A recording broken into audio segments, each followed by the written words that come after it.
सम्मानीय ओडिशार मुख्यमंत्री माननीय श्रीजुक्त नवीन पट्टनायक महोदय तथा 5T अध्यक्ष श्रीजुक्त बीके पांड्यान महोदय और एठारे उपस्थित समस्त सम्मानित अतिथि वृंद मोर सहपाठी वृंद शिक्षक शिक्षयित्रीगण और छोट बड़ भाई भौणी को मोर भक्तिपूत प्रणाम।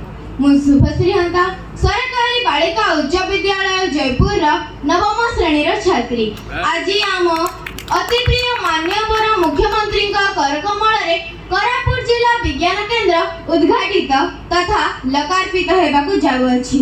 एही परि एक ऐतिहासिक उत्सवर साक्षी रूपे उपस्थित रही निजकू मु गौरवान्वित मन करबा संगे संगे मान्यवर मुख्यमंत्री और 5T अध्यक्ष को कोरापुट वासी तरफ कृतज्ञता जनाउछि। महाशय ओडिशार शिक्षा क्षेत्र में जुगान्तकारी परिवर्तन आनी ओडिशार अगणित छात्र छात्री को 5T रूपांतरण माध्यम निज निज विद्यालय विज्ञानगार तथा पाठागार जगाई देइछन्ति। वर्तमान पुणी थरे आमर एही कोरापुट जिल्ला रे विज्ञान केंद्र स्थापन करी आम मानक मनरे नूतन आशा तथा उत्साह भरी देइछन्ति।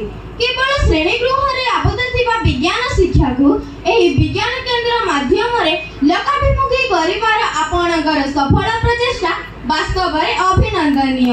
विज्ञान रे जे सिद्धांत गुडी को बुझिबा निमंते चित्र वीडियो माध्यम रे हमकु सहायता नेकाकु पड़थिला। वर्तमान सही विज्ञान सिद्धांत गुडी को बुझिबा निमंते एही विज्ञान केंद्र रे स्थापित थिबा मॉडल गुडी को आम निमंते जे वरदान सदृश हेबा सेथिरे किळे ही मात्रे संदेह नाही। मुख्यतः जे विज्ञान केंद्र के देखिबा निमंते हमकु सुदूर भुवनेश्वर जिबाकु पड़थिला ताहा एबे आम जिल्ला रे आम हाथ पाहांता रे।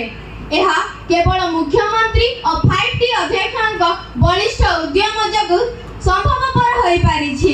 अतएव कोरापुट जिला प्रति आमर सीएम सर और पांड्यान सर एपरी भल पाइबा सर्वदा चिरस्मरणीय होई रहिबो। नमस्कार। जय